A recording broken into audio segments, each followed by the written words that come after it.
Kartu luka atau kartu penderita.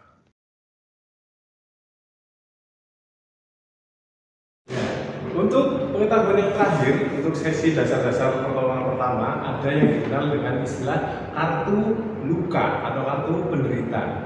Nah, kartu ini yang wajib disiapkan oleh kita, para pelaku PP atau first aider. Ya. Apa saja isinya? Nah, kita akan pelajari bersama.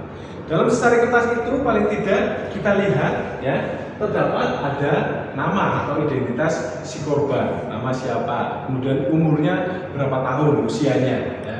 Kemudian apalagi yang dilihat di situ. Nah, kita lihat kesan umumnya apa, ya? Apakah trauma atau medis? Kasus trauma atau medis, nah itu harus dituliskan di situ. Terus kemudian tingkatan responnya, apakah awas, suara, nyeri, atau unrespon atau tidak respon. Nah, itu harus dituliskan di situ supaya nanti tenaga medis yang ada di rumah sakit mengetahuinya. Yang berikutnya adalah gangguan pernapasan ada atau tidak, ya? Itu harus dituliskan juga. Yang selanjutnya, apa cedera yang dialami oleh si penderita? Apakah penderita mengalami luka, ya luka apa? Luka sayat, ya, luka tembak, kemudian ada luka gores dan lain sebagainya, dituliskan. Ya. Terus apabila pendarahan tersebut cukup parah, maka dikasih keterangan. Ya. Tuh. Kemudian selain luka juga bisa terjadi juga adalah kasus patah tulang atau fraktur, ya. Apakah patah tulang terbuka atau tertutup juga perlu dituliskan di kartu luka.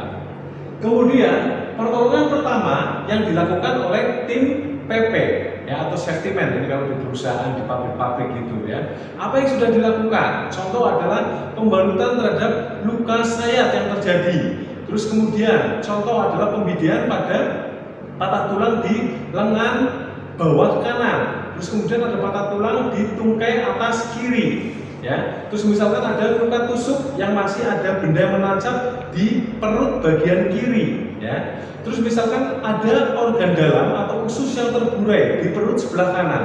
Nah, apa yang dilakukan? Itu perlu dituliskan di yang namanya kartu luka. Ya, jadi perlu saya sampaikan, misalkan kalau satu tim itu ada 5 orang, paling tidak ada satu tim leadernya, ada satu yang menulis kartu luka sebagai tim penulis. Kemudian yang 3 ini adalah sebagai pelaku PP-nya, ya. Nanti bekerja sama untuk melakukan tindakan-tindakan pertolongan pertama. Terus kemudian apalagi yang perlu dicantumkan di kartu luka, yaitu adalah tanda vital. Nah, itu ada 5, ya. Tanda vital, mulai dari frekuensi nadi, frekuensi napas, ya, terus kemudian juga suhu atau temperatur, ya, suhu tubuh tentunya, kemudian ada tekanan darah atau tensi, dan yang terakhir adalah kulit, yaitu ada kelembaban dan warna kulit. Nanti untuk selanjutnya akan saya jelaskan di slide video berikutnya. Ya. Terus yang terakhir kita tuliskan juga riwayat penderita. Nah, nanti akan ada sesinya, ada singkatannya, akronimnya, dikenal dengan istilah kompak. Ya, ada yang dikenal dengan keluhan utama, kemudian obat-obatan yang terakhir dikonsumsi, kemudian M, makanan atau minuman yang terakhir dikonsumsi oleh si penderita, kemudian P, apa penyakit yang diderita, kemudian A, alergi, apakah ada alergi di tubuh si korban sehingga korban akhirnya tidak sadarkan diri, contohnya. Dan yang terakhir jangan lupa untuk menanyakan kronologis kejadian supaya kita mengetahui tadi kesan umumnya apakah karena kasus trauma ataukah kasus medis, ya. Nah, kemudian ada 2 gambar, penampang gambar yang tampak depan dan tampak belakang. Nah, ini hendaknya dikasih simbol tertentu atau tanda khusus sehingga nanti para petugas medis di rumah sakit akan mengetahui apakah terjadi luka atau cedera atau patah tulang di organ bagian mana. Ini, sekarang kita akan belajar, saya contohkan seperti ini. Misalkan terjadi, nah ini, luka di kepala, ya, kepala bagian depan, misalkan di sini nih, ada luka.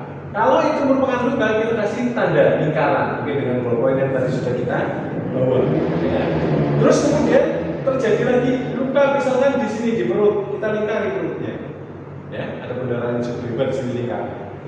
Terus kemudian kalau ada patah tulang, kita beri tanda X atau tanda silang. Ya, misalnya nih di tungkai bawah kiri, di sini kita kasih tanda silang. Ya. Terus berikutnya, misalkan terjadi luka atau cederanya di bagian belakang, maka di penampang tubuh manusia ini yang tampak belakang kita kasih tanda. Misalkan di kepala bagian belakang terjadi apa?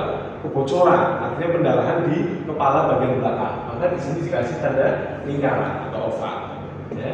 Terus kemudian misalkan di sini tungkai atas kanan terjadi patah tulang, kita kasih tanda silang di sini. Ya, itulah fungsi dari kartu luka.